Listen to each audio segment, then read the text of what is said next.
क्या आपने कभी सुना है? मतलब सोच कर देखिए, एक ऐसे गरीब पिता की कहानी जिसकी बेटी की शादी है लेकिन उसके पास देने के लिए फूटी कौड़ी तक नहीं है। फिर भी पूरे समाज के सामने उसकी इज्जत न सिर्फ बच जाती है बल्कि मिसाल बन जाती है। आज के इस एक्सप्लेनर में हम इसी अद्भुत कहानी की गहराई में जाएंगे। महान भक्त नरसिंह मेहता की कहानी, जहां यकीन मानिए खुद भगवान श्री कृष्ण को अपने भक्त की लाज बचाने के लिए जमीन पर आना पड़ा। तो सबसे बड़ा सवाल जो यहाँ उठता है, क्या बिना पैसे के कोई पिता अपनी बेटी की लाज बचा सकता है? अब एक तरफ है हमारा ये समाज जहाँ इंसान की अहमियत उसके बैंक बैलेंस से तय होती है, और दूसरी तरफ निस्वार्थ, एकदम शुद्ध भक्ति। जब एक पिता के पास धन नहीं, बस अटूट आस्था हो, तो नतीजे कितने हैरान करने वाले हो सकते हैं, ये देखना सच में रोंगटे खड़े कर देता है। आइए बढ़ते हैं हमारे पहले दृश्य की ओर। दृश्य 1, भक्त नरसिंह मेहता, आध्यात्मिक संपन्नता और भौतिक दरिद्रता का जीवन। गुजरात की जूनागढ़ की बात है। नरसिंह मेहता के पास न घर था न पैसा, सब कुछ छिन जाने के बाद वो एक टूटे हुए गोपाल जी के मंदिर में रह रहे थे। लेकिन क्या उन्हें कोई परवाह थी? बिल्कुल नहीं। वो तो दिन रात बस श्री कृष्ण के भजनों में मस्त रहते थे। दुनिया की कोई टेंशन उन्हें छू भी नहीं पाती थी। अब यहाँ हमें भात, या जिसे मायरा भी कहते हैं, उस परंपरा को थोड़ा समझना होगा। ये एक बहुत बड़ी सामाजिक रस्म होती है जहां दुल्हन के पिता को दामाद और उसके परिवार वालों को खूब सारे महंगे उपहार और गहने देने होते हैं। अब सोचिए, जिस इंसान के पास खुद के खाने का ठिकाना नहीं है, उसके सामने जब बेटी रामा की शादी में ये रस्म आई तो ये सीधा सीधा जीवन और मरण का सवाल बन गया। और यहीं से शुरू होता है हमारा दूसरा दृश्य, असंभव मांग और अटूट विश्वास की एक कठिन परीक्षा। रामा के ससुराल वाले सिरसागढ़ से अपने पुरोहित को नरसिंह जी के पास भेजते हैं, और वो पुरोहित अपने साथ क्या लाता है? भात की मांगों की एक बहुत लंबी चौड़ी लिस्ट, जो सच कहूं तो एक गरीब पिता के लिए किसी टिक टिक करते टाइम बॉम्ब से कम नहीं थी। आप जरा इस विषमता को देखिए। एक तरफ नरसिंह जी की कुल जमा पूंजी, एक टूटा हुआ मंदिर, एक करताल और उनके भजन, और दूसरी तरफ ससुराल वालों की मांगें, ढेर सारा सोना, चांदी और रेशमी कपड़े। भाई ऐसा लग रहा था मानो उन्होंने कुबेर का पूरा खजाना ही मांग लिया हो। समाविश तो बस पैसे से तोलता था, लेकिन नरसिंह जी का असली खजाना तो उनकी शुद्ध भक्ति थी ना। अब जाहिर सी बात है, घर के भीतर तो दहशत का माहौल था। नरसिंह जी की पत्नी घबराहट के मारे परेशान हो रही थी। वो बोली, कल सुबह बेटी को विदा करना है और तुम्हारे पास उसे पहनाने को एक कपड़ा तक नहीं है। लेकिन इसके एकदम उलट नरसिंह मेहता का रिएक्शन देखिए। वो एकदम शांत, बस मुस्कुराकर कहते हैं, अरे चिंता क्यों करती हो, मेरे ठाकुर जी सब संभाल लेंगे। मतलब क्या गजब का विश्वास था। चलिए आगे बढ़ते हैं तीसरे दृश्य पर। उपहास के बीच अटूट आस्था और एक सच्चे वैष्णव की मानसिकता।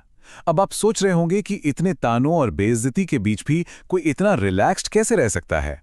इसका जवाब हमें इस विचार में मिलता है, वैष्णव जन विषय थी। मतलब जो एक सच्चा वैष्णव होता है ना, उसे इन भौतिक सुखों की, इन दुनियावी चीजों की कोई लालसा नहीं होती। जब इंसान को दुनिया की मोह माया से ही कोई मतलब नहीं रह जाता, तो उसे समाज की शर्म या बेइज्जती का क्या ही डर होगा। बस यही वो अलौकिक वैराग्य था जो नरसिंह जी की सबसे बड़ी ढाल बना हुआ था। अब जरा इस टाइमलाइन पर गौर कीजिए। दबाव कितनी तेजी से बढ़ रहा था।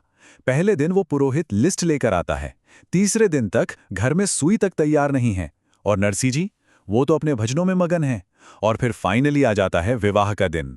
घड़ी की सुइयां भाग रही थीं, पूरा गांव उनका मजाक उड़ा रहा था, लेकिन नरसिंह जी की भक्ति का सुर एक पल के लिए भी नहीं डगमगाया। और इसी के साथ हम आते हैं चौथे दृश्य पर, तनावपूर्ण विवाह का दिन और गौशाला में ठहराव। नरसिंह जी अपने साधु संतों की टोली के साथ एक टूटी फूटी बैलगाड़ी में पहुंचते हैं, और ससुराल वाले उनका स्वागत कैसे करते हैं? सम्मान से नहीं, बल्कि उन्हें और उनके साथियों को एक बदबूदार गौशाला में ठहराकर उनका सबसे बड़ा सामाजिक अपमान करते हैं। और ये वो पल था दोस्तों, जब दर्द ने अपनी सारी हदें पार कर दी। बेटी रामा अपने पिता की यह हालत देखकर रो पड़ती है। कहती है, पिताजी आपकी ये दशा, हमारी तो नाक कटवा दी। अब एक पिता अपनी बेटी के ये आंसू कैसे बर्दाश्त करता? नरसिंह जी पूरी तरह टूट गए। उन्होंने रात के अंधेरे में सीधे अपने द्वारकाधीश को पुकारा, पैसे के लिए नहीं बल्कि अपनी बच्ची की इज्जत बचाने के लिए। उन्होंने कहा, हे प्रभु, मेरे पास कुछ नहीं है, लेकिन मेरी लाज अब आपके हाथ में है। अब आते हैं कहानी के उस हिस्से पे जो सच में रोंगटे खड़े कर देता है। दृश्य 5, ईश्वरीय चमत्कार, जब भगवान स्वयं पधारे। और यकीन मानिए यहीं से पूरी की पूरी बाजी पलट जाती है। हुआ ये कि अचानक वहां एक बेहद भव्य रथ आकर रुकता है और उसमें से क्या निकलता है? सोने के सिक्के, भारी भारी आभूषण, शानदार रेशमी वस्त्र और मिठाइयों के तो जैसे पहाड़ी लग गए। खुद भगवान श्री कृष्ण और रुक्मिणी जी एक बहुत ही अमीर सेठ सेठानी का भेष बदलकर वहां पधारे। शंख और दिव्य संगीत गूंजने लगा।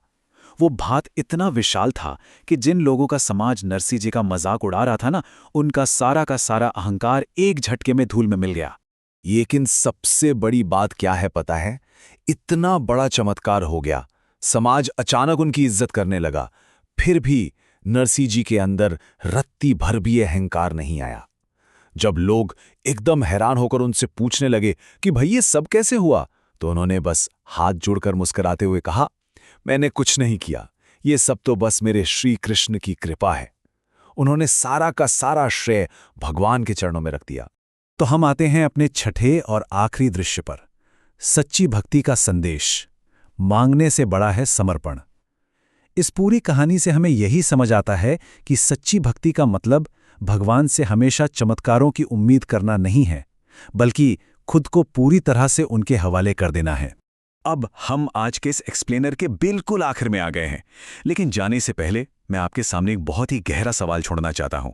जरा सोचिएगा, क्या आज के इस मॉडर्न और मटेरियलिस्टिक दौर में, जहां हर चीज को पैसे के तराजू में तौला जाता है, क्या ऐसा निस्वार्थ विश्वास सच में संभव है? ये कहानी हम सब के लिए एक आईने की तरह है। बस इसी विचार के साथ आज की ये चर्चा हम यहीं खत्म करते हैं। इस अद्भुत सफर में हमारे साथ बने रहने के लिए बहुत बहुत धन्यवाद।